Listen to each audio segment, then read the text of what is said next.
what were the big takeaways from this visit? Let's break it down. First, a designation change for Saudi Arabia. It is now a major non-NATO ally for the US. Trump made this announcement during the dinner. Currently, 19 countries are major non-NATO allies for the United States, 19 countries, including Pakistan. Saudi Arabia is the 20th on the list. It is a symbolic move for sure, but it's also a powerful sign. The US sees Saudi Arabia as a critical security partner. እንገላገል የሚሉ ድምጾች ከወደ ኤርትራ እየተሰሙ ነው። ጥያቄው አሰብን ለማን የሚለው ላይ ነው። ይህንኛው ደግሞ አዲስ ሀሳብ ነው። ውስጡ ነገር ያለበትን ይመስላል። ኢትዮጵያ መንግስት ኢትዮጵያ የባህር በር መውጫ ማግኘት አለባት የሚለውን የጸና አቋም ከመያዝን ባሻገር ስለ ኤርትራ ሀገር መሆን እንዲሁም ስለ ኢትዮጵያ የባህር በር ማጣት ጭምር የህግ ጥያቄዎችን እያነሳ ነው። አሁን እየታዩ ያሉት ሂደቶች ወደ ቃላት ልውውጥና ወደ ወታደራዊ መካረሮች ጭምር እያመሩ መሆናቸውን የሚያሳዩ መረጃዎች እየወጡ ሲሆን በዚህ በዓለም የኢትዮጵያ መንግስት እንታይ ይብልለው ኣብዚ ገለ ካብቲ ኣገዳሲ ምዕባለ ናይ ዝርክብ ተገይሩ ዝነበረ እንታይ እዩ እንድሕሪልና ስዑድያ ኣዝያ ኣገዳሲት ናይ ሴኩሪቲ ፓርትነር ናይ ኣሜሪካ ኢንፋክት ሴኩሪቲ ሜምበር ጥራይ ዘይኮነሲ ካብቶም ናይ ኔቶ ሜምበር ዝበሃላ መበል 20 ሃገር ካብ ሙሉእ ዓለም ዘለዋ ከም ናይ ደቡብ ኮርያ ከም ናይ በዓል ጃፓን ከም ናይ በዓል ኣውስትራልያ ደረጃ ዝበፅሐ ፓርትነር ወይ ካ መሻርክቲ ከም ዝኾነት ዝንገር ዘሎ ስለምንታይ ነዚ የምፃልኩም ኣለኹ ቢካዝ ኣብ መወዳእታ እቲ ንሰምዖ ዘለና እንታይ ዝብል ዘረባ ኣሎ ኤርትራ ነዚ ጉዳይ እዚ ዝያዳ ክትጥቀመሉ እያ ዝብል ዘረባ ይስማዕ ስለ ዘሎ እንታይ እዮም ዝብሉ ዘለዉ ኤርትራ ንጉዳይ ዓሰብ ኣክቲቪስት ናይ ኢትዮጵያ ብዝሰፍሐ መልክዕ ዝዛረብዎ ዘለዉ እዩ ጉዳይ ናይ ዓሰብ መጀመርያ ነዚያ ቅድሚ ምግላፀይ እንታይ ይብሉ ኣለዉ ኣብ ታሪክ ተመሊሶም እንታይ ይብሉ ኣለዉ ስምዑ ኣብዚ አሰብን ጠቅልሎ ኢትዮጵያን የባህር በር የዘጋበት ሂደት ከኤርትራውያን ትግል ባለፈ በርዕዮተ ዓለማዊ ግትርነትና መስፈርቶች የታጀበ ነበር። ለምሳሌ የኤርትራን የኮሎኒያል ቅኝ ግዛት የሚለውን እኔ ተረት ነው ማለት ለኔ አይደለም። አሰብ የሄደችበት መንገድ ብዙ ክርክሮች ተነስተውበታል፣ ዛሬም ይነሳል። ግን ያን ጊዜ ራስን እድል በራስ መወሰን በሚለው በጣም ማርክሲስታዊ በሆነ እንትኖች ሁሉ የታጀበ ነው። ናው ጠቅላይ ሚኒስትሩ ዝለ እንታይ ዝብል ዘሎ ኤርትራ ወይውን ግዛእታዊ ውዑላት በሃል ወይውን ኤርትራ በአካል ናይ መግዛእቲ ከም ዝነበረት ናይ ቱርኪ ናይ ግብፂ ናይ ጣልያን ናይ እንግሊዝ ከም ዝነበረ ሞ ብመንፅር ድማ ኤርትራ ናጽነት ዝግባእ ሃገር እዩ ዝግባእ ሃገር ያ ዝብል ሞጎት ንዓይ ጽንጽዋ እዩ ይዝብል ዘሎ እዚ ሰምዚያቶም ከመይ ጌርካ ካብ ዛዕባ ሰላም ክትዘራረብ ትኽእል ምክንያቱ መሰረት ናይ ኣቃውማ ናይ ፖለቲካ ናይ ዓለም ብፍላይ ድማ መሰረት ናይ ፖለቲካን ሃገራዊ ናይ ሃገራት ናይ ኣፍሪካን ዝኾነ መግዛእታዊ ውዕላት ከም ድማ መግዛእታዊ መሰረት ዝገበረ ኣካይዳ ንዑይ ንቕበልና ጽንጽዋ እዩ ዝብሉኻ ብኸመይ ምዚያቶም ክትዘራረብ ትኽእል እዚ ስለምንታይ ዘምፅኦ ዘለኹ ምክንያቱ እዚኦም ሰባት እዚኣቶም ናብቲ ቀንዲ ኣገዳሲ ናይ ዓሰብ ጉዳይ ከተመለስና ከለና መጀመርያ ሚኒስትሪ ጉዳያት ወፃኢ ናቶም ምስ ሕብረት ኣፍሪካ ተራኺብሎ ምስ ሕብረት ኣፍሪካ ቅድሚ ምርኻቦም ግን እንታይ ገይሮም ኣለዉ ንሪኦ ኣለና ኣብዚ ኣምባሳደር ናቶም ኣብ ኤምባሲ ናቶም ኤምባሲ ኦፍ ኢትዮጵያ ኢን ቤጂንግ ኣብ ቻይና ማለት እዩ እንታይ ዝብል ፅሒፍ ኣሎ the government of Ethiopia is ready for dialogue and a different feature ስለዚ መንግስቲ ኢትዮጵያ ንዝርርብን ከምኡ ድማ ፍሉይ ዝበለ ካብ ዘለና ፍሉይ መጻኢ ንኽህልዎ ድልውነት ከም ዘለዎ ስለዚ ነቲ ማሕበረሰብ ናይ ዓለም ንፅውዕ ከምኡ ድማ ንኤርትራ ከተባብዕዋ ወይ እውን ፀቕጢ ክገብሩላ ንምንታይ መንግስቲ ኤርትራ ነቲ ዘለዎ ፕሮቮኬሽንስ ወይ ከዓ ቅስቀሳ ነቲ ዘለዎ ቅስቀሳታት ጠጠው ንኸብል ከምኡ ድማ ገሰታት ኣብ ልዕሊ ኢትዮጵያ ዝግበር ዘሎ ገዲፉ ብፅቡቕ መንፈስ ምስ ኤርትራ ዝርርብ ንኽገብር ፀቕጢ ክገብርሉ ከተባብዕዎ ንመንግስቲ ኤርትራ ጫውዒት ንገብር እዮም ዝብሉ ዘሎ ቅድሚ ሕደት መዓልታት ድማ ናቶም መንግስቲ ዓሰብ ግድን ክንወስዳ ኢና ናይ ግድን ናትና ክትከውን ኣለዋ ኢሉ ዝዛረብ ዝነበረ መንግስቲ ኢና ንርኢ ዘለና ስለዚ ኣብ ሓደ ኣገዳሲ ዲሌማ ወይ እውን ሽንክርክር ዝበለ ኩነታት ኢትዮጵያ ከም ዘለዎት ኩነታት ንርኢ ኣለና ስለምንታይ ከምዚ ዓይነት ክሸናኸር ክኢሉ ንብሎ ዘለና ድማ ልዑል ኣገዳስነት ዘለዎ እዩ ምክንያቱ ተገራጫዊ ሓሳባት ብኩሉ መኣዝን ይሰድለው እዚ ኩነታት እዚ ድማ ናበይ ገፁ ክበፅሕ እዩ እንታይ ተዕላማናቱ ጽቡቅ ጌርካ ምርዳይ አይደለ ምክንያቱ ኤርትራ እንታይ ላይ ክትዘራረብ ምሳኻትኩም ንክትዘራረብ ከመትከላት ክሉ ደይብሉ ማለሲ እዝን ኣተግቢርና ኢና ክንቅፅል ኣለና ኢልካ ክትዘራረብ ዘለካ ልኡላውነትን ግዛታዊ ደብን ሓደ ካብቲ ቅዱስ ወይ ከዓ ክትንከፍ ዘይብሉ መትከላት ናይ ሕብረት ኣፍሪካ ከምኡ ናይ ዩናይትድ ኔሽንስ ዝኾኑ ንዓታቶም ደፊሩ ንልኡላዊ መሬት ናይ ኤርትራ ናተይ ዝብል ዘሎ መትከላት ናይ ኩሉ ዓይነት ሕጋዊ ኣካይዳ ናይ ዓለምና ድማ ፅንፅዋይ ኢሉ ዝዛረብ ዘሎ ኣካል መንግስቲ ይኮነን ግን ዋላ እውን እቲ መንግስቲ ክሳብ ክንዱ ደረጃ ከይዱ ድፍረት ክዛረብ ዝፀንሐ ከመይ ጌርካ ምዚኣቶም ኣብ ኔጎሲዬሽንስ ክትኣቱ ትኽእል ወይ እውን ክትዘራረብ ትኽእል ከቢድ እዩ ብዝኾነ ዝተፈላለየ ኤምባሲታት ናይ ኢትዮጵያ ዝተፈላለየ ዓይነት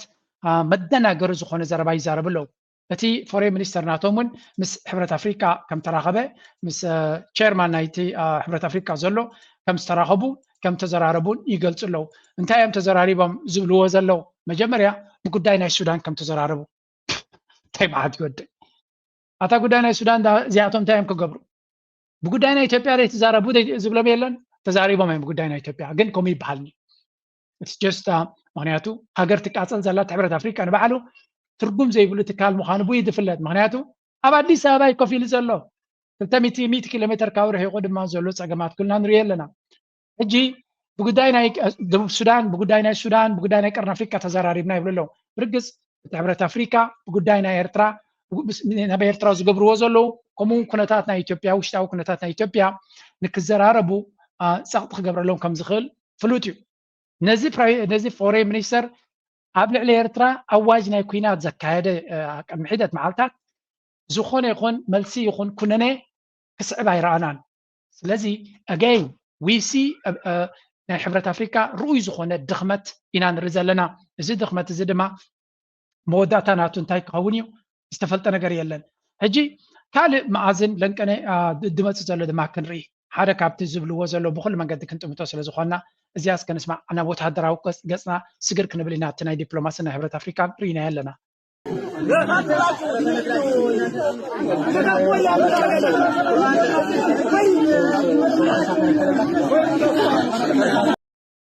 ቀይ ባህር ኤርትራ የኢትዮጵያን ድሮን መታጣለች ባሰብ በዚህ ቡሬ ማለት የት አባት ግን እስኪ ባለቀይ ባህር ምን አባ እየሰራ ነው አትሄድም እንዴ ሰብቀይ ባህሪ ንቀይ ባህር ክንከይድ ኢና ዝበልኩም ዳንታይ ወረደኩም እዚኣ ትሪእዋ ዘለኹም ድሮን ኣቶምያ ባዕሎም እዮም ኣውፂኦም ማታ ስእሊ ክንደይ ድሮናት እዩ ዘውድቕ ዘሎ ይወድቆ ዘሎ መን ኣውሪድዋ ስለምንታይ ወዲቓ እንታይ ኣውዲቕዋ ሓደ ትግራዋይ ዝበሎ ስምዑ ዋጭዋጭ ዘብሎም ዘሎ ጉዳይ ክንሪና ጉዳይ ናይ ድሮናት ድማ ብሰፊሑ ክንዛረበሉ ኢና ሕጂ ኣብ ፌስቡክ ገጽካ ጽሓፍካ ነይሩ ናይ ሰራዊት ሻዕብያ ንድሮን ኣብይ ኣሕመድ ኣውዲቑ ዝብል ፖስት ምሰልካዮ ብፍላይ ብዙሕ ሰብ እዩ ተቐባቢልዎ ማለት እዩ ኣጀንዳ እውን ኮይኑ ኣብ ውሽጢ ትግራይ እውን ኣብ መቐለ ብቐረባ እውን ኣነ ሰማዕኹ ነይረ ኣውዲቑ ዝብል ዜና ብጣዕሚ ተሰፋፊሑ ውዒላ ነይራ እሞ ሓደ ከምታይ ዝመፅእ ሓበሬታ እዩ ካልኦት እውን ሓሽዮም እዮም ኣይ ወደቐቲ ድሮን ኣይትወድቂ የብልኩም ይዓጥቂ ዝብል ሰብ ኣለዎ ንሰራዊት ኤርትራ ማለት እዩ ትግራይ ይኹን ኩለካ ይብል ኣለኹ ከመይ ልመኻበይ ዝመፅእ ሓበሬታ እዩ እንታይ ነይሩ እቲ ኩነታት እታ ድሮን እውን ሰራዊት ትግራይ ቀዳማይ ተጥቃዕ መፃት ዘሴም ቲንግ ወይ ድማ ወይ ባዕላ እያ ወይ ድማ ሃማ ትመስል ባዕላ ኣብይ ኣሕመድ ንምክሕላ ድሮን እያ ሰራዊት ኤርትራ ኣውዲቑ ዝብል ኣሎ እሞ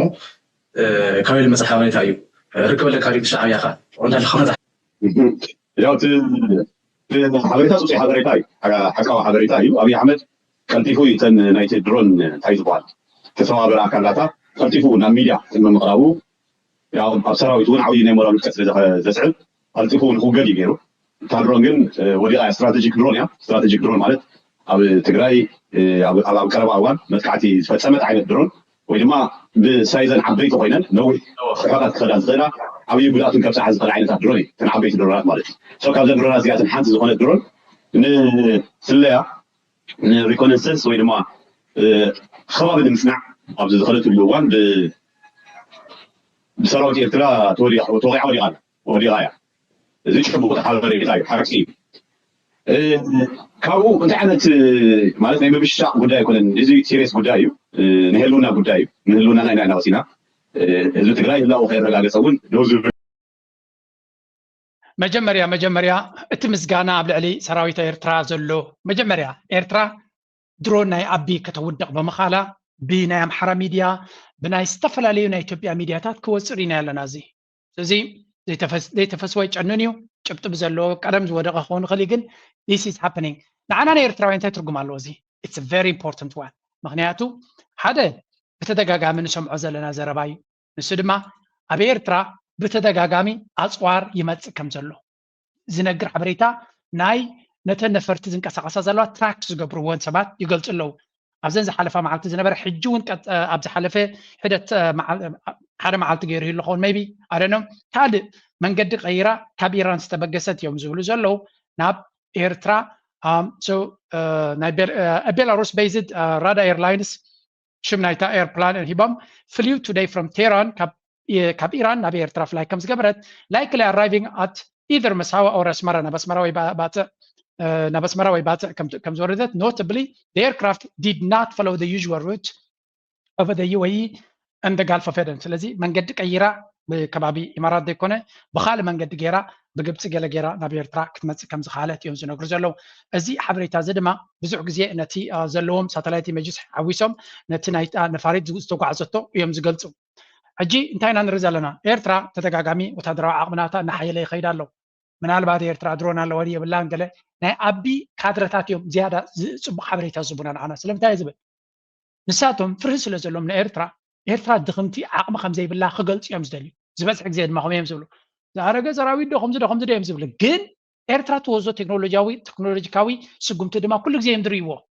ኩሉ ግዜ ድማ ይፈርህዎ እዮም ንኤርትራ ድማ ንክትእገድ ኢሎም ይዛረብ እዮም ስለዚ እዛ ድሮን ወዲቓ ትበሃል ዘላ ብፍላይ ድማ ካብተን ዓበይትን ሓያላትን ኣዝየን ክቡራትን ዝኾና ድሮናት ምዃና ዝገልፅ ኤርትራ ትዘድሊ ቴክኖሎጂ ሒዛ ከም ዘላ ብዝሰፍሐ መልክዕ ይዝረብ ኣሎ ካብ ህዝቢ ምሓራ ድማ ዓብ ምስጋና እዩ ዝመፀና ዘሎ ብብዙሕ መንገዲ ማለት እዩ ንህዝቢ ኣምሓራ ክጭፍጭፍ ኢላ ትኸይድ ዝነበረ ድሮን ኢኹም ኣውዲቕኩምልና ስለዚ ዓብ ምስጋና ካባኻ ካብ ህዝቢ ኣምሓራ ካብ ህዝቢ ትግራይ ካብ ህዝቢ ኩሉ ኣብ ሰሜን ዘሎ የመስግነና ኣሎ ስለምንታይ እዛ ድሮን እዚኣ እንተደይ ትወድቕ ነይራ ክሳብ ናብ ኤርትራ ዝኸይድ ኩናት ንህዝቢ ኣምሓራ ኣብ ዝተፈላለየ ቦታ ንዝቦ ኦሮሞ ከምኡ ንህዝቢ ሶማል እውን ዘድልዮም ከምኡ ንህዝቢ ትግራይ ድሮ እቲ ስጉምቲ ተጀሚሩ ዝነበረ እዩ ስለዚ እቲ ምስጋና ካብ ካልኦት ድመፅእ ዘሎ ንሪኦ ኣለና ንሕና ማለት እዩ this is very critical now ካብዚ ወፂና ነዚ ናይ ድሮን ኩነታት ፅንሕ ኢለ ክምለሶ ግዜ እንተረኺበ መጀመርያ ሓንቲ ጌም ቼንጀር ወይ ከዓ ነቲ ጌም ንምቕያር ኣብ ጀሚርዎ ዘሎ ጉዕዞ ክንርኢ ዋና ላዕለዋይ ልኡኽ ኢትዮጵያ ናብ ጅቡቲ ተጓዒዙ እቲ ጉዕዞ ብሓላፊ ሃገራዊ ድሕነት ኢትዮጵያ ዝተመርሐ ምዃኑ ድማ ትኩረት ስሒበሎም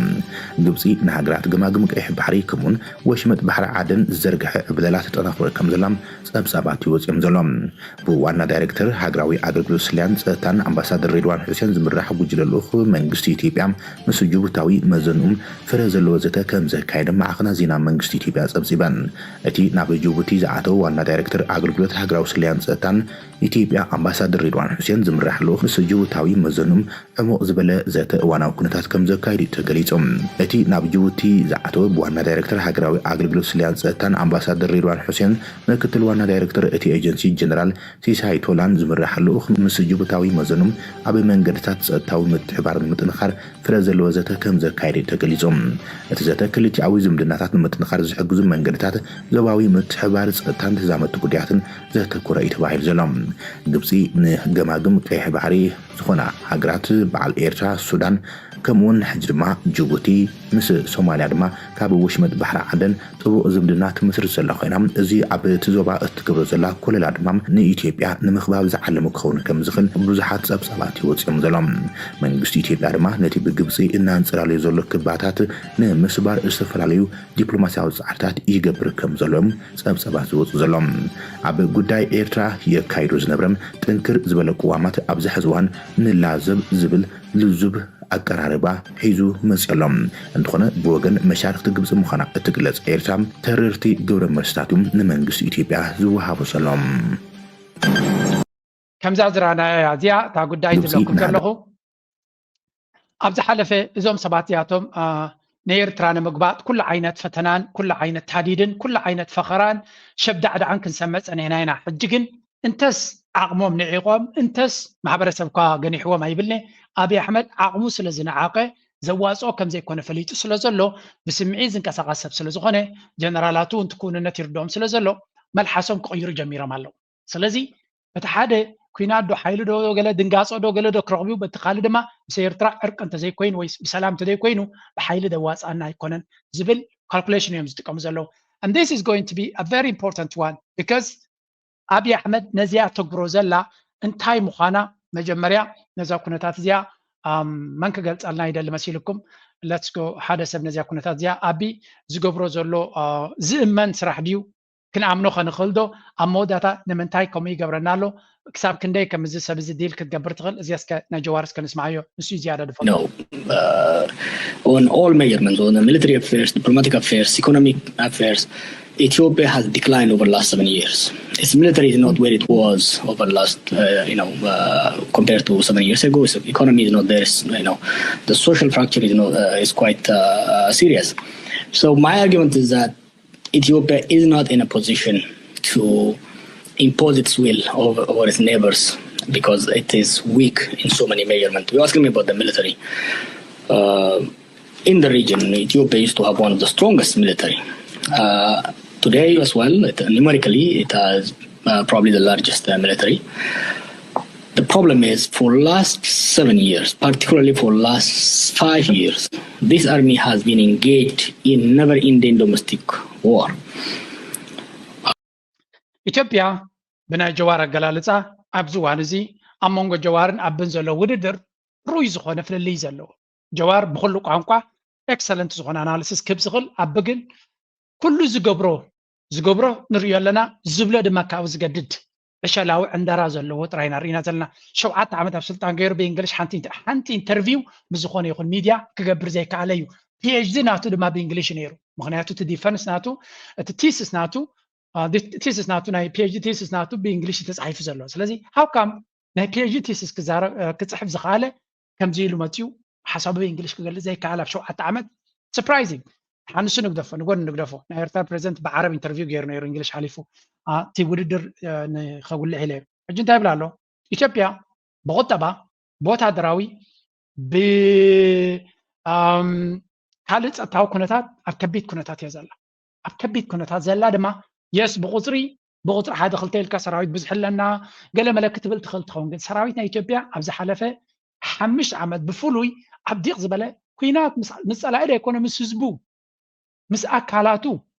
ብፍላይቲ ኣብ ትግራይ ዝተኻየደ ኩናት ጀዋር ብዝገልፆ መንገዲ እቲ ፅልዋናቱ ሓደ ህዝቢ ሓደ ሃገር ማለት እዩ ኣብ ልዕሊ ኣካልናቱ ዘርኣዮ ጭካነ ዘርኣዮ ዝኸዶ መንገዲ ዝወሰዶ ስጉምትታት ኩሉ ኢትዮጵያዊ ኢሉ ክትሓስብ ከቢድ ከም ዝኸውን ገይርዎ ኣሎ እቶም ካልኦት ህዝቢ ከምኡ ዘይወረዶም ድማ ኩላቶም ሓደ መዓልቲ ከምኡ ከጋጥሞም ከም ዝኽእል ተረዲቦም ኣሎ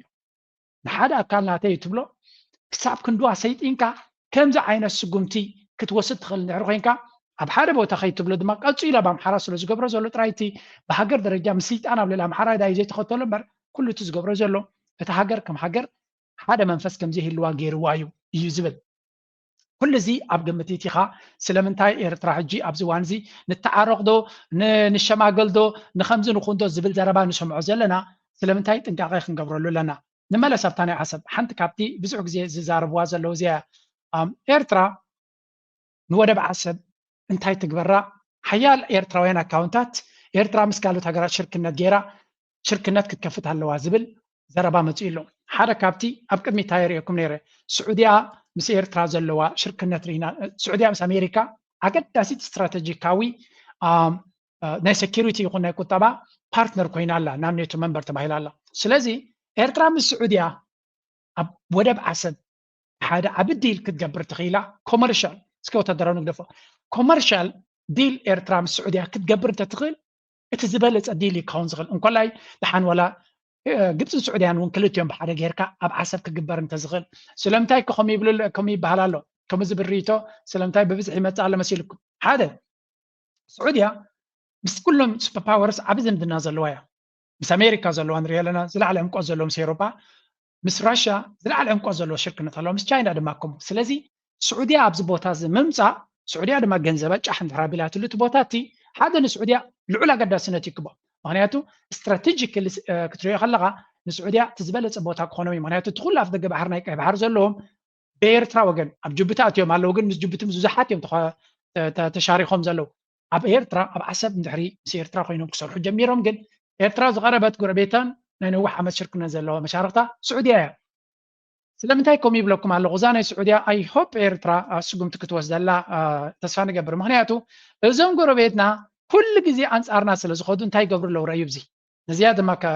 A warm spirit of cooperation and shared growth was evident as Ethiopia and Saudi Arabia came together for the second Ethiopia-Saudi Arabia Business Forum. Held in the Ethiopian capital Addis Ababa, the event aimed to foster closer trade and investment relations between the two nations, highlighting the importance of mutual partnership in today's interconnected world. The forum attracted a diverse group of influential representatives, including Ethiopian diplomats, trade officials, business leaders, and Saudi investors eager to explore new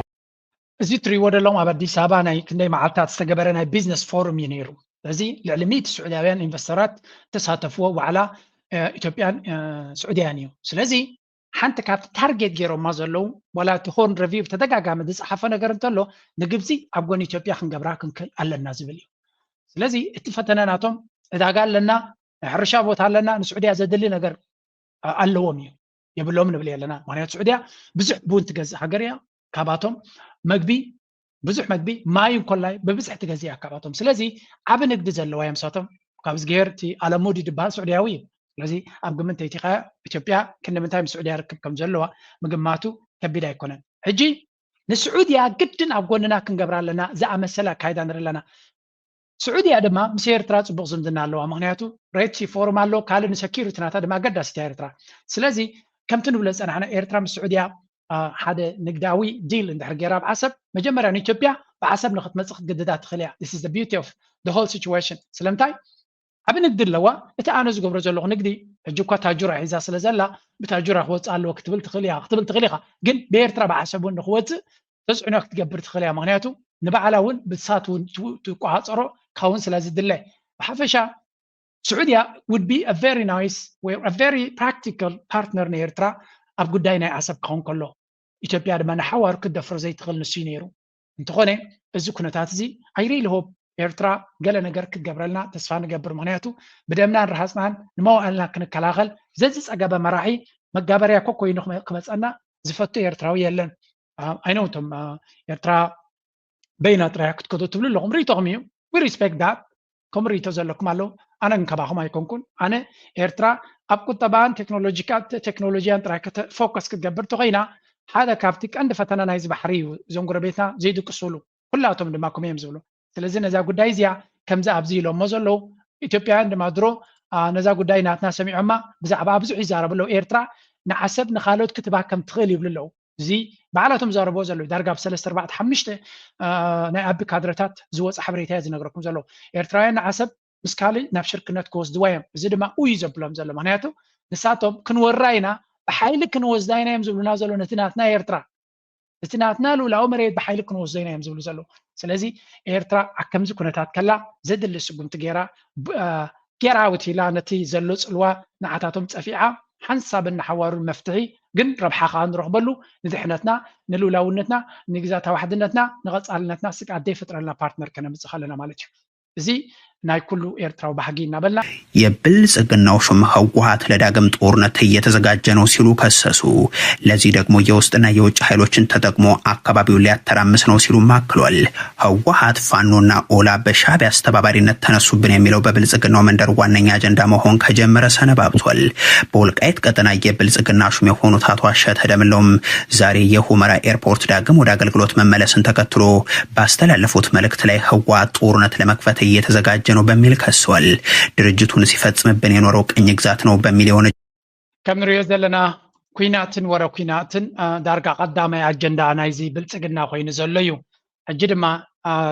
ዳርጋ በብዙሓት አክቲቪስት ዝወፅእ ዘሎ ህወሓት ንኩናት ይዳለሎ ከጥቅዕ ይዳለሎ ዝብል ዘረባ ንሰማዕ ኣለና። እዚ ከዓ ብፍላይ እቲ ምዕራብ ትግራይ ዝበሃል ከም አጀንዳ ይጥቀመሉ ስለ ዘሎ እቲ ምዕራብ ትግራይ ናብ ሕመራ ፍላይ ጀሚረ ኣለኹ ናብ ሰላም ክመልስ ይፍትን ኣለኹ ዝብል አጀንዳ እዩ። ዕላማ ድማ ምናልባት ነቲ ኩነታት ናብ ካልእ ኣንፈት ክጥምዝዞ ከም ዝደሊ ዘሎ ኣብነት ኣብቲ ወልቃይ ዘሎ መርሕነት እንታይ ዝብል ዘሎ ህወሓት ንኩናት ይዳሎ ከም ዘለዎን ሰራዊት ናቶም ይንቀሳቀሱ ኣሎ በዚ ኣትው ኣለዉ ዝብል ዘረባ ንሰማዕ ይዝረብ ኣሎ። ፖለቲካል ድራማ ዲስ አኩዜሽን ፌሎስ ፐብሊክ ስፓት ኣብ መንጎ ኣሸተ ዱላ ዝበሃልን ከምኡ ድማ ናይ ብልጽግና ኣማኻሪ ኮይኑ ዘሎ ጌታቸው ረዳን ሓደ ባዕሲ ኣጋጢሙሉ ኣብ መንጎ ክልቲኦም ስለዚ እቲ ዘሎ ፀገም ድማ እንታይ እዮም ዝብሉ ዘለው ንህወሓት ኩሉ ግዜ ኣብታ ኣጀንዳ ናቶም ክገብርዎ ኣለዎም እዚ ናይ ኦሮሞ እዚ ናይ ምዕራብ ትግራይ ዝብል ኣጀንዳ ድማ ተጋሩ ንተጋሩ ምክንያት ተኸሊኦሞ ህወሓት ይኹን ሰራዊት ትግራይ ምክንያት እንተኸልዩ ንኩናት ምጅማር እንታይ ክብሉ እዮም ብምዕራብ ትግራይ ድማ ሰበብ ክፈጥሩሎም ምዕራብ ትግራይ ድማ ኣገዳሲት እያ ንኣቢ ስለምንታይ ህዝቢ ምሓራ ኣብ ጎኑ ንምግባር ክጥቀመላ ዝኽእል ትኬት ሳያ ዘላቶ ስለዚ ነቶም ተጋሩ ነቶም ኣምሓሩን ብሓደ ንከይሰርሑ ወይ እውን ንከይረዳድኡ ታእንኮ ትኬት ክጥቀመላ ዝኽእል እዛ ምዕራብ ትግራይ ትብል ትኬት ገይሩ እቶም ድሕሪ ሓይሎም ናብ ትግራይቶም ገፁ ዝያዳ ንሱ ምስ ኣምሓራ ዕርቂ እዩ ዝደሊ ምክንያቱ ተጋሩ ውሕዳት እዮም ንተጋሩ ክሓርም ተደልየ ተጋሩ ድማ ናይ ኤርትራ ደገፍቲ እዮም ባሕሪ ንሶም እዮም ኣልዮም ዝብል ኣጀንዳ ናይ ብኤርትራ ክገብሮ ዝደሊ ኩናት እውን ትሕግዞ ያሳ ስለዚ ንሱ ቀንዲ ንተጋሩ ኣነፂሉ ንሕወሓት ከም ዘነፅላ ምሲሉ ግን ንተጋሩ ኣነፂሉ ንኣምሓራ ኣብ ጎኑ ክገብር እዩ ዝፍትን ዘሎ ግን ኣምሓራ ድማ በቲ ኣብ ልዕሊ ኩናት ኣብ ልዕሊ ፋኖ ዝፍኖ ዘሎ ኩነታት ድሮ እቲ ኩነታት ነዊሕ ስለ ዝኸደ ፍፁም ፋይዳ ከምፅእ ዝኽእል ኣይኮነን እቶም ኣክቲቪስት ከም በዓል ሳሌን ድማ ነቲ ገይም ፈሊጦሞ ኣብ ቅድሚት ሓሊፎም ይሃርምዎ ኣለዉ የሆነ አጀንዳ ልንገራች ሁለት አይነት ድርድር እያካሄዱ ብልጽግና በእነሱ አንደበት ነው የምነግራቸው አንደኛ የመጡና ቅዱ የፖለቲካ ቅዱ ከደህንነት መስሪያ ቤት ነው የነገሩን ከደህንነት መስሪያ ቤት ነው የተሰራጨው እና ወልቃይት ለትግራይ ሊያስረክብ ነው ብሎ ይለቃሉ ከዛ ከቲፒኤልኤፍ ጋር ድርድር የሰላም ድርድር በድብቅ እያደረገ ነው የአውሮፓ ህብረት እዚህ ላይ ተሳትፎ እያደረጉ ነውና ወልቃይት ምዕራብ ትግራይ ማለታቸው ከቲፒኤልኤፍ ጋር ድርድር ይሄን አስረክባሉ ከዚህ በኋላ ከእናንተ ጋር ሰላም ነው ፈልገው ብሎ ከቲፒኤልኤፍ ጋር ድርድር ጀምሯል ይላሉ ከዛ ምንድነው የሚፈልጉት ጥርጣሬ መፍጠር ነው ጥርጣሬ ምናልባት ነዚያ ዘረባዚያ ኣብ ዝቀረባ መዓልታት ናይ ኤርትራ ሚኒስተር ሓበሬታ ኣቶ የማነ ገብረ መስቀል ጽቡቅ ጌር ገሊጽዋ ነይሩ ብልጽግና ዝኽተሎ ዘሎ ክልተ ፖሊሲ ዱፕሊሲቲ ክልተ ዓይነት መርገፂ ሒዝካ ምኻድ ሓንሳብ ምስ ኤርትራ ሰላም እየ ዝደሊ ትብል ግምጥል ኢልካ ድማ ንኩናት ትዳሎ ከም ዘላ ካብ ጀነራላትካን ብካልኦትካን ጌርካ ኩሉ ግዜ ትፍክር ንኤርትራ ክንወርር ፀገም የብላንካ ትብል ኣብ ትግራይ እንተኮይኑ ድማ ከምኡ እዮም ዝጥቀሙ ኣብ ኢትዮጵያ ማለት እዩ እቲ ምዕራብ ትግራይ ክመልሰሎም የወልቃይት ክመለስ እዩ ክትብል ትቐኒ እዚ ምስ ተጋሩ ምስ ህወሓት ይዘራረብ ኣሎ ምስ ትግራይ ይዘራረብ ኣሎ ገለ ክትብል ፀኒ በቲ ድማ ህወሓት ክወረኩም ይደሊ ኣሎ ህወሓት ክሃርማ ይደሊ ኣሎ ነቲ ምዕራብ ትግራይ ስለዚ ህዝቢ ምሓራ ተዳሎ ዛ ዓይነቱ መንግስቲ ድማ ምስቲ እቲ መሬት ናብ ኣምሓራ ከም ዝኣቱ እዩ ዝገብር ዘሎ ወልቃይት ባጀት ናይ ወልቃይት ናይ ሕመራ ኩሉ ናብ ክልል ኣምሓራ ትእትዎ ስለዚ እንታይ ማለት እዩ ክልቲኡ ገይም ትፃወት እሞ ነቲ ህዝቢ ከምዘይ ተኣማመንን ንሓትሕዱ ክባላዕ ከም ዝነብርን ትገብሮ እቲ ገይም ድማ ከምኡ ዝብል ዱፕሊሲቲ ክልተ ዓይነት ስትራቴጂ ሒዝካ ትኸይድ ንሓታቶም እና ኣባላዕካ ድማ ንስኻ ፖሊሲ ናትካ ይቕፅል ማለት እዩ እዚ ገይም እዚ ንዝተወሰነ ግዜ ክገዛልካ ይኸውን እቲ ዝዓበየ ፀገም ኮይኑ ንኣቢ ምውፃእ ኣብይዎ ዘሎ ፀገም ግን እዚ እዩ ተመልካቾቻችን ከአንከር ሚዲያ ዝግጅት ክፍል ያክብሮ ሰላምታችንን እናቀርባለን በኢትዮጵያ ህዝባዊ እንቢተኝነቱ ተጠናክሮ መካሄዱን የሚያሳዩ መረጃዎች እየወጡ ነው በዩኒቨርሲቲዎች የተጀመረው ተቃውሞ ከኦሮሚያ ክልል ባሻገር በተለያዩ የኢትዮጵያ አካባቢዎችም ተስፋፍቷል በአማራ ክልል በደብረ ታቦር ተማሪዎች አደባባይ ወጥተው የአገዛዙን የትምህርት አካሄድና ፖሊሲ በመቃወም ድምጻቸው كم نريد لنا اتنا حزب ملعال بتمهارو بخالوت حزبي ابي احمد دمانه كنتات نقصار زخدو زله منقدي ممليسو እና ባአሰይ ኸይዳለው I think ابقل كفال جوار انتايلو ጽወኔሩ ካብ ሕሉፍ ገጉ ዘይመሃር ስርዓት እንተሎ ኣብ ኢትዮጵያ ይዘሎና በለገሊ ጽወኔሩ ስለዚ ኣብዚ እንታይሎም ገሊጾም ኣሎ ጽቡቅ የረ ከረዳኩም ምክንያቱ ስለምታይ ከም ኾውናሎ እቲ ኩነታት ድማ ካብ ግዜ ናብ ግዜ ናበይ ገጹ ይኸይድ ከም ዘሎ መጀመርያ ተምሃሮ ዩኒቨርሲቲ ሕጊ ናይ ምቅያር ተባሂሉ በቲ መንግስቲ ናይ ፌደራል ዝወጽ ዘሎ ሕጊ ስለዘይ ተዋሕጠሎም ሰላማዊ ሰልፊ ይገብርለው ንኣብነት ኣብ ኦሮሚያ ይጀሚሩ እጅን ኣብ ኣምሓራ ሰጊሩሎ ኣብ ትግራይ ኣብ ኣክሱም ዩኒቨርሲቲ እውን ተራዩሎ ይብልለው ኣብ ኣምሓራ ኣብ ደብረ ታቦር ከም ድማ ባህር ዳር ተራዩ ኣብ ኦሮሚያ ግን ኣብ ዝተፈላለዩ እንኳላይ ኣብ ጅማ መበቆል ዓዲ ወይ ዞባ ናይ ኣብይ ኣሕመድ ዝባል ዘሎ ሲቪል ሰርቫንትስ ኤንድ ወርከርስ ከዓ ከይሕወስዎ ከም ዝኽእሉ ዝንገር ዘሎ ስለዚ እጅንታዮም ዝብሉ ዘለው ናይ ደሞዝ ዘይተኸፍለ ደሞዝ ዘለዎም ከምኡውን ዝኾነ ይኹን ሓገዛት ኢንክሪመንት ሰርቪስ ፓርኪንግ ወይ ደሞዝ ወሰኽዲ ካል ነገራት ጎዲልዎም ዝነበረ ብዙሓት ሰባት ካብ ማእከላይን ደቡብን ኢትዮጵያ ንኣብነት ሃዲያ ዝበሃል ቦዲቲ ዝበሃል ኣርቲ ሲተ ካብ ዝበሃሉ ዞባታት ዝብገስ ዘሎ ናዕቢ ጀዋር እውን ብዙሕ ፖስት ገይሩ ነይሩ ብዛዕባኡ እዚ ከዓ እንታይ እዩ እቲ ብልፅግና ዝገብሮ ዝነበረ መብፃዕታት ወይ ናይ ሓሶት መብፃዕታት ወይ ገለ ኣብ ግብሪ ትግበር ስለ ዘየለ መናብሮ ድማ እድል ዘሂብ ኮይኑ ስለ ዘሎ ህዝቢ ብሓሶት ናሽካዕካያን ዘበናት ክትቅፅል ኣይትኽእልን ኢኻ ስለዚ ስጉምቲ ክገብር ጀሚሩ ኣሎ ስለዚ ብልፅግና እንታይ ውሳነ ገይሩ ነቲ ፀገማት ክፈትሕ ዓቕሚ የብሉን ኣይፍቀደሉን ኢሉ ስለዚ እንታይ ገብር ኣሎ ወታደራዊ ስጉምቲ ከመይ ጌርካ ነዚ ኩነታት ጠጠው ተብሎ ናይ ብክልቲኡ መንገዲ ሓደ ሚሊታሪ ክራክዳውን ወታደራዊ ስጉምቲ ማለት እዩ እቲ ስርዓት ናይ ኣቢ is preparing for military response ስለዚ በቶም ሬድ ብረት ዩኒትስ ዝበሃሉ ነቲ ኩነታት ጠጠው ከብልሉ ዝኽእሉ ናይ ፌደራል ፖሊስ ክኾኑ ይኽእሉ ስፔሻል ኮማንዶ ክኾኑ ይኽእሉ ናታቶም ተጠቂሙ ነቲ ናዕቢ ናብ ካልእ ከይከይድ ኣፀቢዕካ ኣሰናቢትካን ኣርዒትካን ዝኾነ ይኹን ፈተነ ክገብሩ ከምዘይክእሉ ክትገብሮም ካልእ ኣምሓራ ካውንስል ሚቲንግስ ናይ ኣምሓራ ብዙሕ ናይ ካውንስል ኣኼባታት ይግበር ከም ዘሎን እንተተኻኢሉ ድማ to completely suspend education by April 5 እዚ ነቲ ትምህርቲ ጠጠው ከብልሉ ዝኽእሉ መንገዲ እውን ከም ሓሳብ ይረአ ኣሎ ምክንያቱ እቲ ኩነታት እንድሕር ናብ ካልእ ዝኸይድ ኮይኑ ክቋፀሮ ስለ ዘይክእል ትምህርቲ ጠጠው ምባል እዩ ትምህርቲ ጠጠው ተቢልካ ድማ መንእሰይ ናብቲ ቃልሲ ክኸይድ እዩ ኤርትራ ሜዲሽንስ ምስ ኤርትራ ድማ ሽምግልና ናይ ኤርትራ ጉዳይ እዚ ሕጂ ዘሎ ውሽጣዊ ፀገማት ክሕወየ ምስ ኤርትራ ኩናት ዝብሎ ዘሎ ደዋፅኦ ስለ ዘይኮነ ስለዚ ኤርትራ ክጥንቀቕ እዩ ዘለዋ ኣይኖ ሻዕብያ ድማ ፅቡቅ ገይሮም ክፈልጥዎ ክእሉ እዮም ስለዚ ምስ ኤርትራ ብዝቐልጠፈ መንገዲ the regime is reportedly cooling its aggressive stance toward ኤርትራ ናብ ኤርትራ ዝገብሮ ዝነበረ ዕግርግርን ተሃዲድን እናጓደሎ ይኸይድ ከም ዘሎን ብኤምባሲ ናቶም ኣብ ቻይና ዘሎ ድማ ንሰላም ይፅውዕ ከም ዘሎ ወይ ናይ ሰላም ዘረባ ከም ዝተዛረበ እዩ ዝረአ ዘሎ ስለዚ እዚ ሞመንትም ተላዒሉ ዘሎ ህዝቢ ኢትዮጵያ ክነኽሰሉን ክደፍኣሉን ዘለዎ እዩ ሓደ ካብቲ ዝብልዎ ዘለው እቲ መንግስቲ ከቢድ ዝኾነ ፀቕጢ ኣጋጢሞ ከም ዘሎን ካብዚ ፀቕጢ እዚ ንክወፅእ ድማ ዘለዎ ዕድላት ፀቢብ እዩ ክወፅእ እውን ዝኽእል ኣይኮነን ምክንያቱ ኣብ ሓደ ቦታ ኣይኮነን ትፀገም ንኣብነት ኣብዚ ስምዑቲ ህዝቢ ዝብል ዘሎ በዚ ከዓ ድዋ ሸዋም ታሽጓል መርካቶም ታሽጓል በየአካባቢው ላይ ያሉ በሀገሪቷ ዙሪያ ያሉትን ቢዝነስ ሴንተሮችን ማሸግ ከዛ በኋላ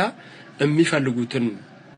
ከምኡ ድማ ትካላት ብዙሕ ኣብ ኣዲስ ኣበባ ጥራይ ዘይኮነ ኣብ ድሬዳዋ ኣብ ካልእ ከተማታትን እቲ ዝግበር ዘሎ ኣገባብ ድማ ፈፂምካ ነቲ ህዝቢ ትንፋስ ዘይህብ ዓይነት ኣብ ገረሩ ኮፍ ኢልካ ድሌትካ ምግባር ዓይነት እዩ ስለዚ ኣብ ድሬዳዋ ዝበሃል ድማ ናብ ካልእ ነገር ክፍንጀር ዝኽእል ኩነታት ብቐረባ ይረአ ከም ዘሎ እዩ ዝንገር ዘሎ እሱ ጥራይ ግን ኣይኮነን ካልእ ፀገም ድማ ኣጋጢሙ ኣሎ ናይዚ ሃገር ፀገም ፀብፂብካ ዝውዳእ ኣይኮነ ናይ ፀገማት ጥራይ ብዙሕ ቪድዮታት ትገብር ትኽእል እያ ስምዑ ኣብዚ ያጋለጠው ዶክተር በቁጥጥር ስር ታስሯል የጂንካ አጠቃላይ ሆስፒታል ሜዲካል ዳይሬክተር በአካባቢው በተከሰተው ሄሞሮጂክ ፊቨር እንደሆነ በመገመት በተገመተው ተላላፊ በሽታ በመሞታቸው ገልጸው በመገናኛ ብዙሃን መረጃ በመስጠታቸው ተከትሎ ከኃላፊነታቸው ተነስተዋል መነሳት ብቻ አይደለም ተባረዋል የሚልም ይሄ መረጃ ወጥቷል እንታይ ዝብል ዘሎ ኣብዝኻ ካልእ ሓደ ተነቃፊ ወይ እውን ሓደገኛ ሕማም መፅኡ ከም ዘሎን እዚ ሕማም እዚ ድማ ምናልባት እዛ ኣብ ካልእ እውን ሰሚዕኩማ ተሎ ኢኹም ልዑል ጥንቃቐ ዘድልያ ሕማም እዩ ሓደገኛ ሕማም እዩ ኣብ ጅንካ ዝበሃል ቦታ ይተራእዩ ምልክታት ናቱ ድማ ብርቱዕ ዝኾነ ረስኒ ምድማይ ብዓይንኻ በፍንጫ ብኣፍ ቀልጢፉ ኦርጋናት ናትካ ልቢ ድዩ ካልኦት ኦርጋንስ ቀልጢፎም ፌይል ክገብሩ ክእሉ ካብ ጥቕሚ ወፃኢ ክኾኑ ክእሉ ናይ ሞት ተኽእሎ ድማ ክሳብ 90% እዩ እንድሕር መድሃኒት ወይ ሕክምና እንተዘይተረኺቡ እዚ ሕማም እዚ ኣስፋሕፊሑ ከም ዘሎን እቲ ስርዓት ድማ ኣክንዲ ንዕኡ ንምዕጋትን ንኻልእን ሓገዝ ዝሓትትን ዝጓየይን እቲ ሓበሬታ ክዕበስ ከም ዝመረፀ ስለምንታይ ኢኻ ቱሪዝም ስለ ዘድልዮ ከምዚ ሕማም ተሰሚዑ ድማ ቱሪዝም ክመውት ኢሉ መገሻ ዝኸይሰብ የለን ዝላባዕ ሕማምካ ስለ ዝኾነ ተላባዕ ሕማም እዩ ሓደገኛ ሕማም እዩ መንግስቲ ድማ ነዚ ሕማም እዚ ክዓብሶን ንዑ ክሕብሩን ዘለዩ ደኳትር ክኣስርን ካልእ ስጉምቲ ክወስን ዝረአ ዘሎ ስለዚ እዚ ከዓ ቀንዲ ሓደገኛ ስጉምቲ እዩ ሕማም ክመፅእ ከሎ ብወግዒ ንሰብ ክትሕብር ኣለካ ዘድሊ ስጉምታት ንክገብር ጥንቃቐታት ንክገብር ድማ ኣክቲቭሊ ኮሚኒኬት ክትገብር ክትክእል ኣለካ መብዛሕትኦም ሃገራት ግን ክሓብኦ እዮም ዝፍትኑ እቲ ምሕባእ ድማ ነቲ ምልባዕ ናይቲ ሕማም መሊሱ እዩ ዘብእሶ ሽዑ ንብዙሕ ሰብ ክልክም ኣብ ዝኽእለሉ ደረጃ ምስ በፅሐ ሽዑ ክትጓየ ትፍትን ወላ ሓንቲ ለውጢ ከተምፅእ ኣይትኽእልን ኢኻ መዓት ሰብ ሞት ኢኻ ሞትን ስቃይን ድማ ብኡ ገይሩ ይመፅእ ስለዚ ኣብ ኢትዮጵያ ዘለኻ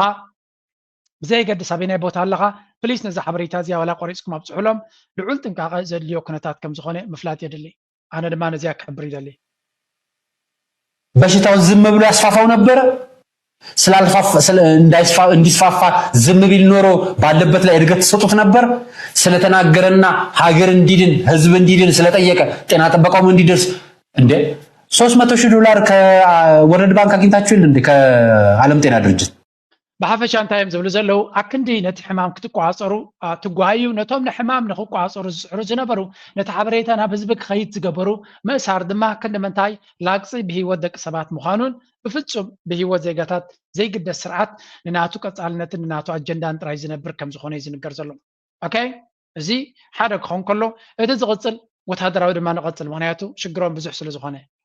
የታሪካዊ ጠላቶቻችን የውጭ ባዕዳኖች ፋኖን ወላን ህወሓትን ሰዎች እየሞቱ ሀብት ንብረት እየወደመ የሀገሩ ጸጥታ ታውቆ ዜጎች ከትምህርት ገበታ ርቀው ባሉበት ሁኔታ ውስጥ ይሄንን ችግር ይሄን መከራ የፈጠሩ ሰዎች በተለያየ መንገድ በገባቸው ከም ትሪዎም ደለኹም ሚዲያና ኢትዮጵያ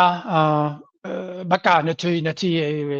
ንዓታቶም ሽግር ይፈጥረልና ኣሎ ኢሎም ዝኣምንዎ ነቶም ዕጡቃት ምልሻት ወገናት ንኩሎም ንፋኖ ደይ ንኻልእ ብርቱዕ ዝኾነ ስጉምትን ምውሳድ ጥራይ ጓዩ ከም ዘለዎ ኢና ንርኢ ዘለና እዚ ገለ ነገር ክግበረሉ ኣለዎ ዝብል ተሓዲድ ዘረባ ብብዝሒ ይስማዕ ከም ዘሎ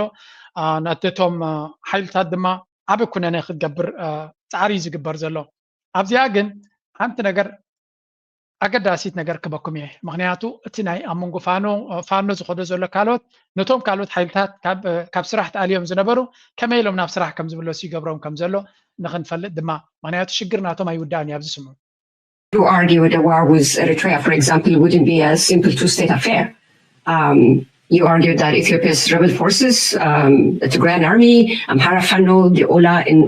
Oromia, the Oromo Liberation Army, could realign in unpredictable ways. I think that speculation or that assessment of yours was vindicated because yesterday The Economist released a story in which they seem to confirm an alliance between Tigrayan army, Amhara Fano, and the كم تري ودا لهم أبز على فجوار مجلس ناتو عبين عبير تراجس وخجبر زخل كوينات نسو زيت بيع بشجر كجات ملوخم زخل حركة بدما أتوم برت على إلهم زواجو زلو أم حرفانو ولا شنة كبر ما نيتجري حيلتات نبي جزء خدو خمس خلو يجمتني يرجع تجمت مسير تراك خونو خمس خلو بغليلو يزجم جم زلو ናይ መጽሔት ደ ኢኮኖሚስት ዝበሃል ኮንፈርም ከም ዘረጋገጾ ድማ ኣብ መንጎ ኩሎም ኣብ ሱዳን ርክብ ከም ዝተኻየደ ዝገልጽ ሓበሬታ ድማ ወፂኡ ኣሎ ስለዚ እቲ ኩነታት ንኣቢ ኩሉ ነገር ኣንጻሩ ይኸውን ከም ዘሎ ካብዚ ንሪኦ ዘለና ወፃኢ ድማ ንኩናት ናይ ኣቢ ንኣቢ ኣዝዩ ከቢድ ብድሆ ክገጥሞ ከም ዝኽእል እዮም ዝነግሩ ብዚ ካብዚ ወፃኢ ግን ቅድሚ ሕጂ እውን ብዙሕ ግዜ ፈኸም ዝብል ዝነበረ ሕጂ ግን ናብ ወታደራዊ ገጹ ዝቐየረ ካልእ ጉጅለ ድማ ተወሲኹ ኣሎ የአስመራው ስምምነት ተጥሷል ግንባሩ አብዱራህማን ማህዲ የሚመሩት የኦጋዴን ብሔራዊ ነጻ አውጪ ግንባር ኦብነግ አንጃ የሶማሌ ክልል ህዝብን መብት ለማስከበር ህዝቡን ከዳር እስከ ዳር ለማነቃነቅ አዲስ ፍኖተ ካርታ አዘጋጅቻለሁ ሲል አዲስ በወጣው መግለጫ አስታውቋል። አንጃው ሶማሌ ክልል ውስጥ ያሉትን መዋቅሮች ይበልጥ ለማጠናከር እንቅስቃሴ ለማድረግ ውሳኔ ማሳለፉን ተገልጿል። ከም ንሪኦ ዘለና እዚ ድማ ካልእ ናይ ኣብቲ ኦጋዴን ክልል ሶማል እቶ ጉጅለ ዝቃለስ ጉጅለ ድማ ተንስዩ ወታደራዊ ስጉምቲ ንክገብር ናብ ወታደራዊ ምንቅስቃስ ክኣቱ ከም ዝኾነ ከም ዝወሰነ ዝንገር ኣብ ኣስመራ ብዝተገበረ ስምምዕ ካብ ብረታዊ ጎንፂ ወሪዱ ኣብ ብረታዊ ሪዱ ዝነበረ ወይ እውን ኣክቲቭ ኩናት ኣብ ምክያድ ጠጠው ኢሉ ዝነበረ ኩሉ እቲ ኩነታት ኣምሓራ ዝኾነ ዘሎ ፋኖ ይርዮ ኣሎ ሸነ ይርዮ ኣሎ ናይ ትግራይ ሓይሊ ይርዮ ኣሎ ናይ ዓፋር ስለዚ ኣብ ኢትዮጵያ ኮይንካ ከም ሓደ ክልል ሓያል ወታደራዊ ቅልፅም እንተዘይብልካ እቲ ሃገር ትኸዶ ዘለካ እናረኣኻ ጥፍኣትካ ካብቲ ዘለካዮ ናብ ዝገደደ ክትከይድ ኢኻ ስለዚ ነፍሲ ወከፍ ክልል ነፍሲ ወከፍ ቦታ ናቱ ወታደራዊ ቅልፅም ንምዕባይ ብዙሕ ስጉምቲ ክገብርን ክኸይድን ከም ዝመርፅ እዩ ዝረአ ዘሎ እዚ ኸ እንታይ እዩ ነፍሲ ወከፍ ዘመን ውራውራ ነፍስኻ ይትዕብራ እዩ ወይ ድማ ዕሉ ማዓኮር ክሓሊ ኣብ ዝዋን ነብስኻ ወታደራዊ ሓይሊ እንተደይብልካ you have a very little chance survive ክትገብሮ ንከምዚ ዓይነት ፈተና ስለዚ ኩላቶም ቶም ህዝብታት ኣብ ኢትዮጵያ ዘለው ነናቶም ወታደራዊ ሓይሊ ክገብሩሎም ኣብ ወታደራዊ ኩናት ክኣቱ ወታደራዊ ምድላዋት ክገብሩሎም because you never know who's going to come after you መን መፅኡ ከጥቃዓካዩ መን ክሃርመካ ከም ዝኾነ ስለዘይ ትፈልጥ እዚ ኩነታት ካብ ግዜ ናብ ግዜ ይቀያየራሉ ወጣት የሆነ ከዚች ሀገር በጎርፍም ቢሆን ተጠራርገን መውጣት አለብን ይላል ኮሜንታችን ዛሬ የምንነጋገረው በተለይ ከኢትዮጵያ ውጭ ያላችሁ ሰዎች ነቶም ካብ ደገን ኢትዮጵያ ለኽሶስ ናበልኩም ክትከዱ ትደለኽለኽ ትብሉ ዘለኹም ምኽሪ ትበኩም አላ ቀኝ ሀገሬ ናፍቃኛለችና ዘመድ አዝማዴ ናፍቆኛል ምናምን ብላችሁ እዚህ እካካችሁን ለማከክ ለመውጣት የምትዘጋጁ ሻንጣችሁን እየገዛችሁ ላላችሁ ሰዎች ነው። በተለይ አረብ ሀገር ያላችሁ ቅመሞች እባካችሁ እህቶቼ ከኛ ተማሩ። ማርያም የምሬን ነው፣ ከኛ ተማሩ። አሁን ላይ ኢትዮጵያ ግቡብኝ ከዛ ደግሞ ኑስቲ ስሩና ልጆች እደጉብኝ ምናምን የምትል ሀገር አይደለችም። ትንሽ ከባድ ነው ሲስተሙ። بحفش أنت تبدأ ካብ ደገ ናብ ሃገረይ ካኣትየልኩም ኣብ ሱዑድያ ዲኹም ኣብ ካልእ ዓለም ኮይንኩም ናብ ሃገርኩም ኣትይኹም ህይወት ክትመርሑ ትሓስቡ ዘለኹም ንደቂ ሃገር እያ ትብል ዘላ ተን ወፃእተኛ ኮይንካ ናብኡ ትኸይድ እሞ you must have some other problem بحفش እንታይ ዝብል ዘሎ ናብ ኢትዮጵያ ዝኽየድ ኩነታት ኣይኮነን ካብ ኢትዮጵያ ብኸመይ መንገዲ 2 ዓመት ተሰሪዕካ ዲኻ ኩሉ ዓይነት ብልሒ ተጠቂምካ ካብዛ ሃገር እዚያ ሓዲምካ ክትወፅእ ኣለካ ዝብል ናይ ዜጋታት ምኽሪ ኢና ንሰምዕ ዘለና እቶም ኮ ዘገርም ከምዚ ኢሎም ተዛሪቦም ከለዉ ኣኸማን ብሂወት ምህላዋ እዛ ሰብ እዚኣ ስውን ዘገርም እዩ ንባዕሉ ምክንያቱ ንዑ ክገብር ንኩላቶም ከኣስርቲ ኮይኑ እውን ፀገም ከጋጥሞም ዝኽእል እውን ፍርህ ስለ ዘለዎ እዩ ንቐፅል ናብ ትግራይ ሕልፍ ኢልና ሽዑ ኣብናትና ብዙሕ ኣለና ተወረደ ንብዙሓት ምሽቃሉ ቀጽልሎም ኣብ ዝሓለፉ ልዕሊ 2 ሰሙናት ትግራይ ዝምልክቱ ሓደገኛ ምዕባለታት ተራእዮም እዮም ኣብ ደቡባት ትግራይን ዓፋርን ኣጋጢሙ ዝነበረ ወጥሪ ሓይልታት ትግራይ ናብ ክልል ዓፋር ጥሒሶም ኣትዮም ተባሂሎም ሰራዊት ኢትዮጵያ ኣስታት 17 ኣባላት TDF ዝቐተሉን ብዙሓት ዝቆሰሉን መጥቃዕቲ ድሮን ፈጺሞም ኣብ ምዕራብ ትግራይ ዝርከብ ሰራዊት ምክልኻል እቲ ግዛት ናይ ክልል ኣምሓራ ምዃኑን ድሕሪ ሕዚ ናብ ትግራይ ከም ዘይመለስን ነዚ ንምክልኻል ሰፊሕ ምጥንኻር ዕጡዋት ዘብዕተከዘን ሰራዊትን ምክያድ ኩሉ ግዜ ከም ዝቆጸሉን ግጭት ዘበጋግሱ ዘረባታትን እናስምዑም ቀንዮም ዘሎም ሕዚ ድማ እቲ ሕገ መንግስታዊ ግዛት ትግራይ ዝኾነ ኣብ ትሕቲ ገበት ሓይልታት ጽንተት ዝርከብ ምዕራብ ትግራይ መንግስቲ ፌደራል ብመሰረት ዝሓለፈ ውሳነም ዓብዪ ውራይ ኣተኣናቢዱ ውዒሎም መንገዲ ኢትዮጵያ ናብ ዋና ከተማ ዞባ ምዕራብ ትግራይ ከተማ ሕሞራም ድሕሪ ልዕሊ 5 ዓመታት ንፈለማ እዋን ሲቪላዊ ኣገልግሎት መጓዓዝያ ይጀሚሩ ዘሎም ምጅማር እቲ መንገዲ ስዒቡ ናይ ትግራይ ኩነታት ኣከቢድ ኩነታት ከም ዘሎ እዩ ዝንገር ስለዚ ፒስ ቱ ትግራይ ሰላም ናብ ትግራይ ትዝቢ ኣብ ካልእ ኩናት ንኸይኣቱ of course እቲ ኣብ ውሽጢ ዘሎ ታደሰ ወረደ ንባዕሉ እውን ጥዕና ዘለዎ ሰብ ከም ዘይኮነ እዮም ዝነግሩ ዘለዎ ብዙሕ ፀገም እዩ ዘለዎም ኣብ መንጎም ዘሎ ምምቕቓል ናይ ፖለቲካ ድማ ብዙሕ ፈተናታት ኣለዎ ግን ናብቶም መራሕቲ ናይ ትግራይ ደቕንዐ ድማ ከቢድ ዝኾነ ፕሮፓጋንዳዊ መጥቃዕቲ ኢና ንሰምዕ ዘለና ብርግፅ ምስ ኤርትራ ሓዊስካ ንኩላቶም ምህራም ሓደ ንቡእ ክላሲካል ንቡር ዝኾነ ኩነታት ንሪኦ ዘለና ኢና ኩሉ እቲ ዝግበር ዘሎ ዝኾነ እቲ ናይ ህወሓት ብፍላይ ቶም ተወለድቲ ናይ ካልእ ኣለው بتدقى أبزيس كحنت سمعوا ناي أول سعيد تقنتات خصنت كينات اندعوجه زرو خبازح قالوا زحل فقنيات كم زمر عوى تفلطدو نزي ناي زغلعه خنتات بتغس مصحف قدوس نم حساب من مسألة باجرو يشابه تلكون ما سفتصو ነው ሻዕቢያ ሰብ ይያዝብኛል አሰብ ይወሰድብኛል በሚል በጣም ፍርሃቱ ስለገባ ጦርነቱ በራያ በኩል ጀምሮታል ታስታውስ እንደሆነ ባለፈው የራያን አስተዳደር መፈንቅለ መንግስት አድርገው አስገድደውታል አሁን ደግሞ በአፋር በኩል ከምትሪ ወደለهم እዞም ሰባት ዚያቶም ኩሉ ትዝግበር ዘሎ ምስ ኤርትራ አላጊብካ ንኤርትራ ምኹናን ኤርትራ ምጽራፍ ከም ንቡር ገይሮም ወሲዶም ኣለው እዚያ ኣወል ስዒድ ዝበላ ግን ንዓይ ገሪምኒ እዩ በሰብ እዚ معرك ندي أب قدم كاميرا أب قدم شون كل المبال زفتو كنسو بزعبا صدرو قندي يفلت أنا زعبا صدرون كاميرا زي قبر نسون سبيت انت خوينو تدي كوينو تمدقو قال جلس بزعبهم زي فلت تزي نبحق كاميرا زفتو ناشو سبيو كم دري زلناجن نبعلو نكالوت نبكينات نمرحه نقولي يمر الله إلو ما إكسبوز جيرواني رتات قص زهبا اسكسم عوان عيون قريمة نايز غلعة خنتات بتغس مصحف قدوس نملكوتو قال بقى لهم بولكم نقوسا غلعة زخونه مسافن تادما كبلعن كستيون زحادرو هجر ويلا مصحف مكبب عسر شدشت تاخذ مصحف زعبهم تصحيفه وين تقصي إلنا نزار باين خلينا جن مستي زلو كنتات تاريخية جن it matches perfectly سلزي I don't know maybe تكونتاتنا بيجوز يو إسكان أبانا قصنا بتناي بوليتيكا ودراما خنسجر صعب أخيرا جنبار أديس أبابا كاب من جتات أديس أبابا استرخبه مالتي نفتا أخيرا خبزوا علو استرخبه صعب نقرب لكم هنا ምክትታልኩም عندهم كيروس أبتا أخيبا أي ساتف نيلو أبيو نأكلات نايت منغستون نايت بلسقنا بوغعي أفليت أم قاتنا برب لمن أقل كابتوم كابدك جزاءتو بخندي قدي أبتا أخيبا تساتيفو أمنا يمود أتا ساعات مالتيو كيروس بزي كامس داويت مسف السهاية حدا كابتوم لعلوت حلفت نايت جنبار بهالدلو ون مسحب كم زنبرو يتقس عصيرو تأكيبهم زي فرق تفنتيحهم صباح تزناقيعهم كملو سيهم فشلتهم كيرخاهم نتأخيبا عطو تقبروه إذا كابدي سابا زبسحنا ስለዚህ I don't know ቲ ኣብ ኣዲስ ኣበባ ኸይዱ ዘሎ ዝበሃል ዘሎ ንመን ወኪል እዩ ምክንያቱ እቶም ተቃወምቲኦም ዝበሃሉ ንሪኦም ኣለና ሓደ ብሓደ ኣንጻር እቲ ዝግበር ዘሎ ኩነታት ደው ኢሎም ኣለዉ ምክንያቱ ርዱይ ድማ ኣብይ ኣሕመድ ነገራቱ ግልጽ ኣብ ዝኾነሉ ዘሎ ኩነታት ኤርትራ ክወርር ናጽነት ኤርትራ ክደፍር ኣይቅበሎን እየ ኤርትራ ናጽነት ኣይቅበሎን እየ ኣብ ዝብለሉ ደረጃ ምስ ኣቢ ኮንካ ምስራሕ ማለት ናይ መወዳእታ ብዛዕባ ኤርትራ እንታይ ዓይነት መርገፂ ከም ዘለካ ከዳዕ ዝብል ቃል ከማን ይውሕደካ እዩ ምክንያቱ ኣብ 2025 ብካሜራ ዝተሰነየ ኤቭሪባዲ ዝሰምዖ ናብ ኣቢ ኸይድካ ምስ ምድኻር ዝተወደዩ ኣነ ዝገረመት ንግን እዚኣ ይስምዑ terrified about a potential war breaking out between Eritrea and Ethiopia. And I think one of the most important things we can do right now to stop that from happening is to combat Abiy Ahmed's misinformation and lies about what's currently going on. Abiy Ahmed and his federal government have been on a world tour to present this narrative that Isaias and TPLF are coming together to attack him. And he's trying to resolve everything peacefully. But if things continue to escalate the way that they do, he has no choice but to defend his country. It will be self-defense, not an attack. This letter from the UN is a perfect... ተቃዋሚታ ዛዕባ ኤርትራ ብዙሕ ግዜ ኣምፂልኩም ኣለኹም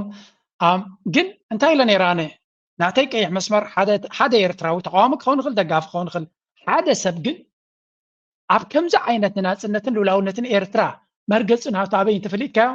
ተቃዋማይን ደጋፋይን ከመይ ኤርትራዊ ኮይኑ ዝሰርሕ ወይስ ነታ ኤርትራውነት ንምጥፋይ ዝሰርሕ ተሪኻ ናው እቲ ንኤርትራ ከም ሃገር እተገድሶ ዘበለ ዘይገልፅ ፖለቲካዊ ቃውሞ ኣብዚ ጉዳይ እዚ ጥሩ ዝኾነ ቀይሕ መስመር ይደሎ ዘጋግቡን ኣይኮነን ኣብይ ኣሕመድ ምስ ኣብይ ኣሕመድ ምፅጋዕ ማለት ንሉላውነት ኤርትራ ኣሕሊፍካ ምሃብ ስለ ዝኾነ እንታይ ትብል ዘላ ኣብይ ኣሕመድ ዝኸዶ ዘሎ ኩነታት ሓደገኛ እዩ ኣንጻሩ ደው ክንብል ኣለና ትብል ኣላ ኣብ ዚስ ፖይንት ኣይ ኣግሪ ምሳያ ይረዳዳየ ትኽክል እዩ ድማ ኤርትራውነት ዝቁንጥዎ ናይ ኤርትራውነት ኤርትራ ተገድሶ ሰብ እንተኮይኑ ኣንጻር ኣቢይ ደው ክብል ዘለዎ ብፍላይ ድማ ብዛዕባ ኤርትራ ንግሆም ምሸትን ክትዛረብ መልሓስካ ትውርውር ትኮይንካ ኣብን ዝኸዶ ዘሎ ትም ትብል ተር ኮይንካ ብዛዕባ ኤርትራ ክትዛረብ ሞራል እውን የብልካ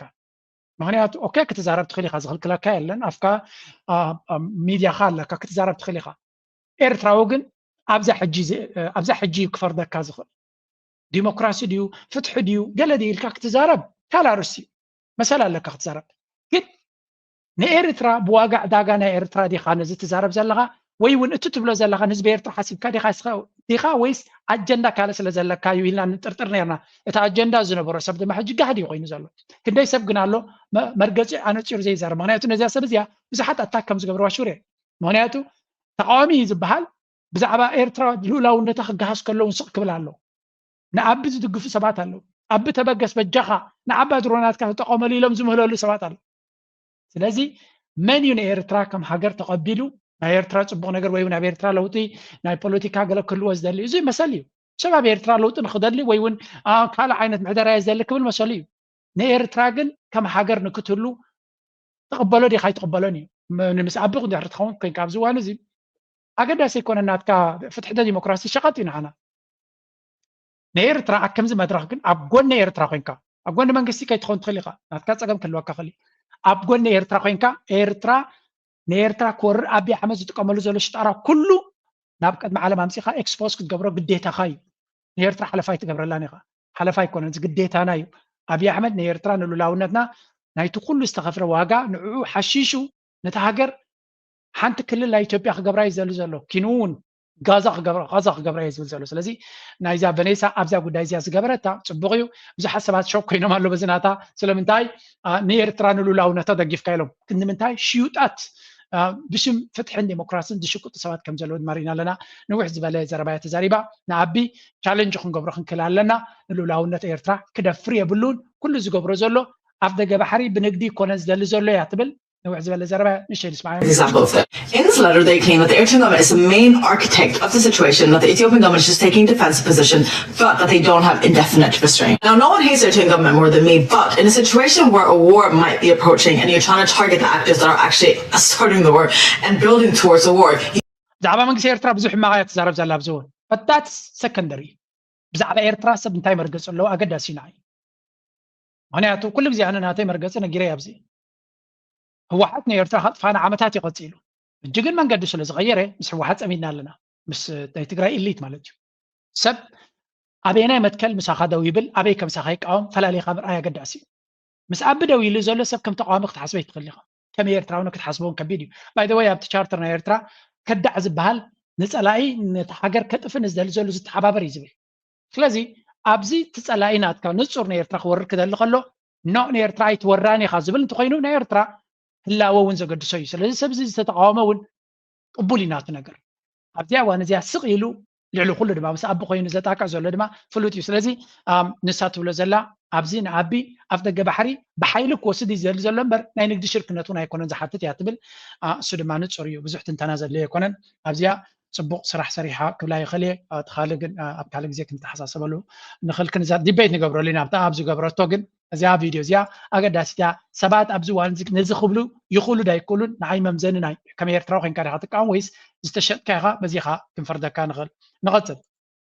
قفة مرة حماق يدلو أنا كالشعوة إيه زارب زلقو لو ما بقد معينا يندارقو نتياني حواتنا بزوة سيدون بزي كبرت نحنا ودات تطوي ناخل لنا هذا يبوم من تزقر مكاخ انتايو اقامة بإيدان كلو انتاي مسير تراويان انتاي ركب اللهم زيوم سبات زيوم انتاي يا جماعة الزارب سبيلن تخون في التعزمة يلن عيرتراويان تراي بإقامة ناتنا انتاي قبلنا نحنا انتاي بدينا بإقامة ناتنا خنوصد الرجيم الزراب يلا انا كالي شعب الزراب الله بعيني يوم لومي باقامه ولا اقامه يزي دابلا وسيدومن انت ونحنا وداك هذا يحدثون احنا ابو خفينا لنا حجها انا حدنا دابنا نعم وسيدوم هذا يبومن انت يبي انتنا والد انت قبرونا لون يا جماعه اجري زخوني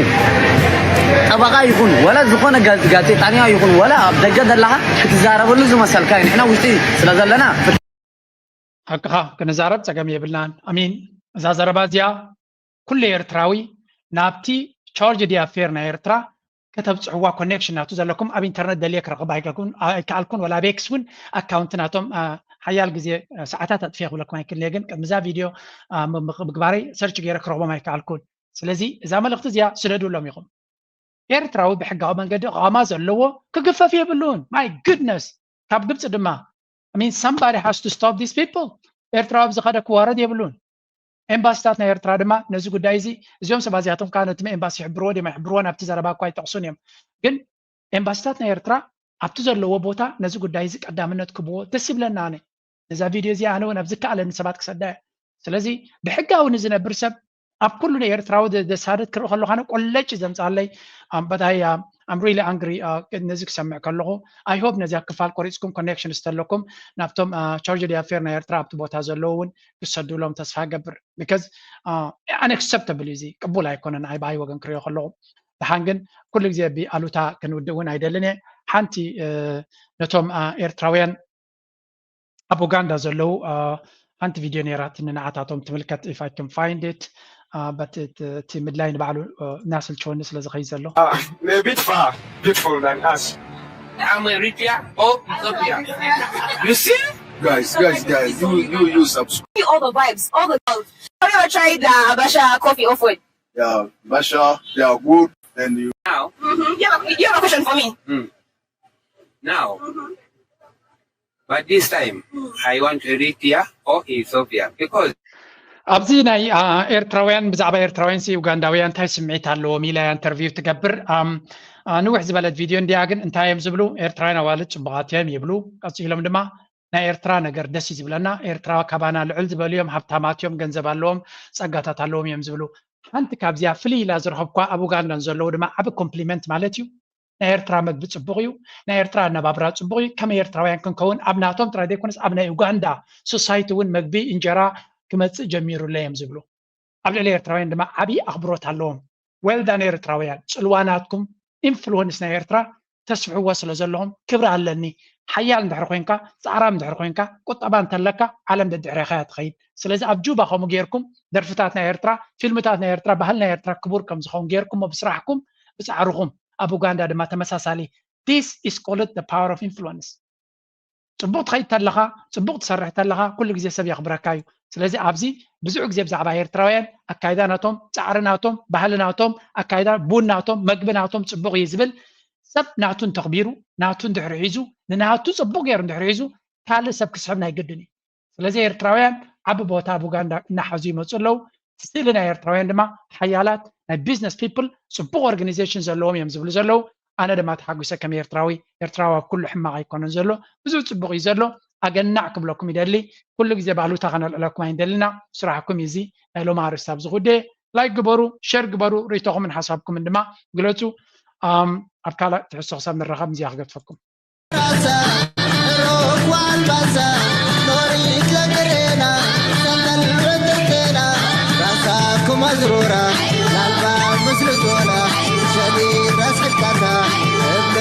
شتتا نوريت الراسا روح والباسا نوريت لقرينا سندر وتركينا وكركري والكراسة كري داري